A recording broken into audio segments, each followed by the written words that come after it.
Bismillahirrahmanirrahim. Alhamdulillahirrabbilalamin. Wassalatu wassalamu ala ashrafil anbiya wal mursalin wa ala alihi washabihi ajma'in. Assalamualaikum warahmatullahi ta'ala wabarakatuh.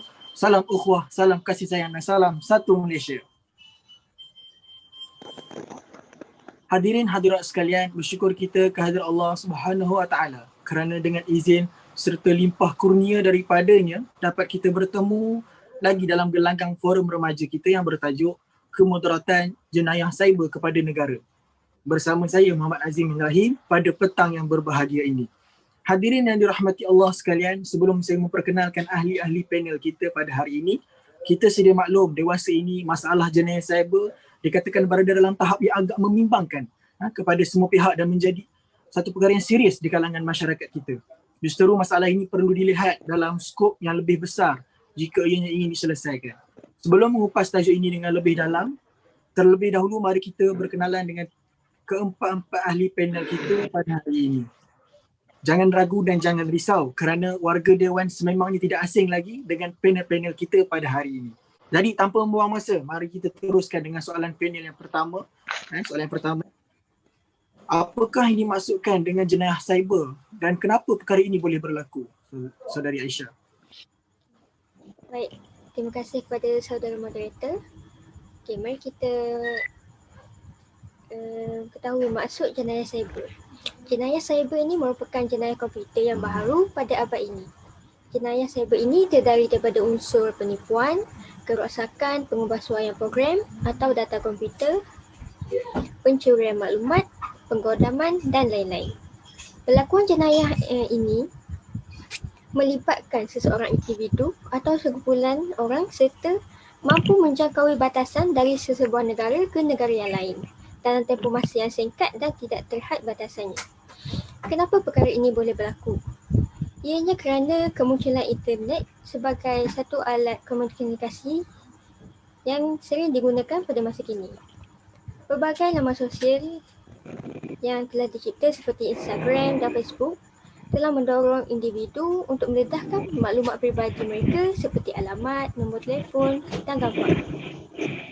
Perkara ini tanpa disedari telah menyebabkan penjenayah cyber menggunakan butiran tersebut untuk perkara yang tidak baik. Selain itu, penggunaan perbankan atas talian secara meluas diperkenalkan kepada pengguna. Terdapat beberapa pihak yang mengambil kesempatan daripada kemajuan teknologi ini dengan menggunakan taktik pemalsuan. Dan yang terakhir ialah masyarakat kini yang kekurangan pengetahuan dalam pengendalian komputer. Kebanyakan penjenayah cyber ini adalah seorang profesional dan berpengetahuan. Dengan itu, ramai orang menjadi sasaran kerana mereka tidak tahu cara untuk mengendalikan internet itu dengan baik. Terima kasih. Sekian daripada saya. Balik kepada saudara moderator. Terima kasih kepada saudari. Okey, soalan seterusnya kepada panel yang kedua, saudari Azlina. Okey, masa pun mencemburui kita masa. Baik. Okay. Soalan yang berbunyi, apakah langkah-langkah pencegahan yang boleh dilakukan untuk mengatasi gangguan seksual di media sosial? Baik saudara Azim, terima kasih. Saya akan cuba menjawab seringkas-ringkasnya. Baik, saya ingin mengulang kembali hujah ataupun kenyataan yang dinyatakan oleh panel yang keempat.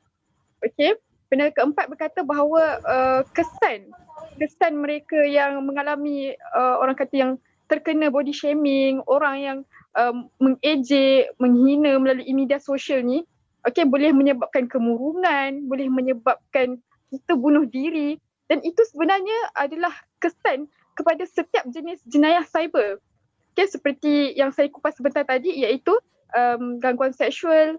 Jadi apabila ada orang yang cuba hendak membuat gangguan seksual di media sosial, mereka juga akan mengalami perkara yang sama. Mereka akan rasa stres, akan merasa kemurungan dan kenapa orang tu buat macam ni, dan akhirnya boleh menjadikan kita ada perasaan ingin bunuh diri sendiri sebab kita tak nak melalui perkara itu. Sampai begitu sekali.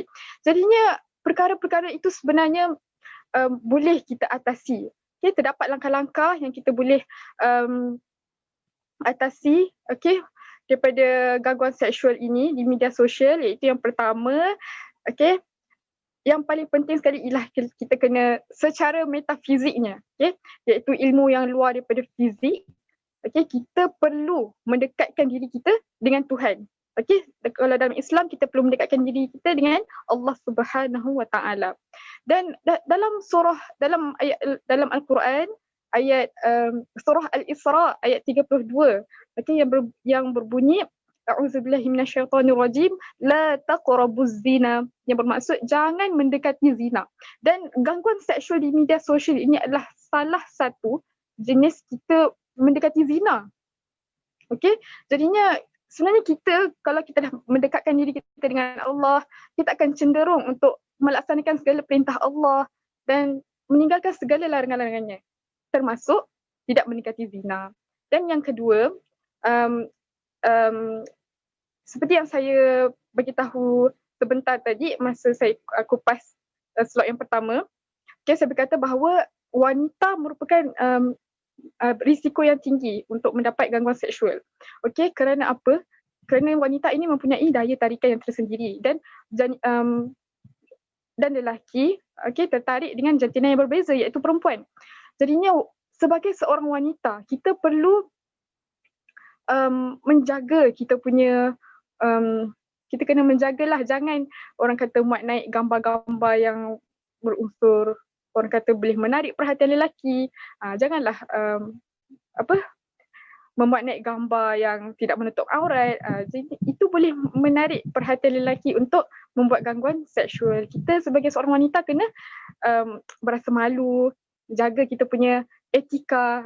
Dalam istilah falsafah, kita kena jaga etika kita sebagai seorang manusia. Itu sajalah daripada saya. Terima kasih. Ini ketiga, saudari Anis. Soalan. Bagaimanakah kita sebagai masyarakat yang bertanggungjawab mengambil langkah berjaga-jaga supaya tidak mudah terpedaya dengan para scammer ini? Untuk mengelakkan diri kita ni daripada menjadi mangsa kepada para scammer ni, adalah lebih baik kita ni sebagai pengguna melengkapkan diri melengkapkan diri dengan segala pengetahuan sejajar dengan peredaran masa. Dengan kemunculan alam cyber yang serba canggih ni, kita juga perlu lebih pintar. Sekiranya kita dapat panggilan daripada scammer, sebelum mengambil sebarang tindakan adalah lebih baik kita membuat usul periksa dan penyelidikan tentang panggilan tersebut. Adakah dia tu betul-betul kita kenal ataupun tidak pernah telefon, tiba-tiba telefon. Kena usulkan benda tu. Dan di sini kita dapat lihat kita sebagai manusia perlu berfikir secara logik. Di mana kita perlu fikir mengenai pasti pokok masalah terlebih dahulu dengan membuat klasifikasi dan seterusnya, buka fikiran, berbincang, melihat pro dan kontra tiap-tiap tanggapan. Dan keduanya, mengajukan berfikir dengan kritikal, logik, sistematik, teratur dan mendalam tanpa gangguan emosi. Maknanya bila kita dapat panggilan tu, kita tidak perlu panik ataupun takut. Apabila kita rasa panik dan takut, semestinya kita akan membuat perkara yang kata di luar kotak, benda yang salah, betul? Oleh sebab itu, kita ni perlulah berbincang sekiranya kita dikelilingi pelbagai masyarakat, sahabat, keluarga. Kita perlu berbincang dengan mereka terhadap perkara yang berlaku macam scammer ni. Tanya pandangan mereka. Adakah kita perlu ikut ataupun kena buat satu tindakan ataupun sebagainya. Bersama-samalah kita membendung para scammer ini dengan menjadi lebih pintar daripada mereka. Lebih pintar daripada mereka. Fahamkah maksud saya? Itu sahaja daripada saya. Saya kembali kepada Tuan Moderator. Terima kasih kepada saudari Anis. Soalan terakhir untuk hari ini. sebelum kita mengakhiri bual bicara kita pada hari ini, boleh tak saudara Hushairi terangkan langkah-langkah yang boleh diketengahkan untuk mengatasi masalah jenayah cyber yang berlaku saban hari ini? Oh ya, baik. Terima kasih Saudara Azim. Bismillahirrahmanirrahim. Baiklah, antara langkah-langkah pencegahan untuk kita menangani gejala jenayah cyber melalui body shaming ini, saya dah gariskan beberapa panduan. Antaranya yang pertama ialah sebagai mangsa yang terlibat dengan gejala ini, sebagai mangsa, yang pertama sekali mestilah menerima diri kita seadanya. Maknanya dalam konteks epistemologinya, menerima diri kita seadanya ialah bersyukur tentang apa yang dah diciptakan ke atas diri kita. Jadi secara tidak langsung ia akan mendatangkan sesuatu yang positif, impak positif dalam diri kita, dalam menangani pelbagai cemuhan, ejekan daripada penonton-penonton ataupun orang ramai. Contohnya, awak ni hitam lah, awak ni gemuk lah, engkau ni kecil lah, kurus lah dan sebagainya. Jadi dengan kita mensyukuri ataupun menerima takdir diri kita seadanya, secara tidak langsung kita akan set dalam fikiran kita sesuatu perkara yang positif, dan biarlah orang nak cakap apa pun, asalkan diri aku bahagia, asalkan diri sendiri bahagia dan senang tanpa ejekan dan cemuhan daripada orang lain. Itu yang pertama. Dan yang kedua, menerusi penonton-penonton dan juga orang-orang yang terlibat secara tidak langsung dengan gejala jenayah cyber body shaming ini. Sesetengah orang tidak perasan dan tidak sedar apa yang diperkatakan olehnya, sehingga boleh menyebabkan seseorang itu berasa sakit hati dan tidak senang menerusi ayat itu sahaja. Jadi antara langkah-langkahnya telah diajar di dalam Islam. Menurut hadis riwayat Bukhari, Rasulullah bersabda, barang siapa yang beriman kepada Allah Subhanahu Wa Taala, hendaklah dia berkata baik ataupun diam. Jadi Rasulullah SAW telah menekankan kita bahawa untuk menyatakan sesuatu perkara, mestilah perkara yang baik. Ataupun tidak tahu nak bercakap apa, lebih baik diam. Jadi sungguh cantik, Islam telah ajar akhlak mahmudah daripada awal lagi tentang kepribadian diri kita. Jadi secara tidak langsung akan terkesanlah buat penonton-penonton supaya tidak terlibat dengan gejala yang tidak diingini seperti body shaming ini. Jadi jelaslah bahawasanya jenayah cyber body shaming ini merupakan perkara yang bukan remeh, tetapi perkara yang cukup besar sehingga mendatangkan keburukan dan kemudaratan buat mangsa-mangsa yang terlibat.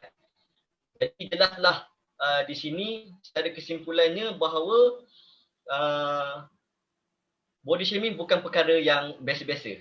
Jadi itu saja daripada saya. Terima kasih Saudara Azim. Terima kasih Saudara Hushairi atas perkongsian tu. Kita kena bersyukur, yakin dengan diri sini sebab setiap manusia tu ada kelebihan dan kekurangan masing-masing. Betul. Kalau berkulit gelap ada manisnya. Betul? Yes, betul. Jadi sebelum mengakhiri bicara forum kita pada hari ini, terimalah serakat pantun yang berbunyi, tuailah padi antara masak, esok jangan layu-layuan. Ya. Intailah kami antara nampak, esok jangan rindu-rinduan. Sekian saja untuk hari ini. Terkasar bahasa, tersilap bicara, mohon dimaafkan. Sesungguhnya yang baik itu datangnya daripada Yang Maha Pencipta, dan yang kurang elok itu datangnya daripada kekhilafan diri sendiri. Wallahualam, saya akhiri forum remaja kita pada hari ini dengan lafaz yang mulia. Wabillahi taufiq wal hidayah. Wassalamualaikum warahmatullahi wabarakatuh. Waalaikumsalam warahmatullahi wabarakatuh. Terima kasih semua. Terima kasih.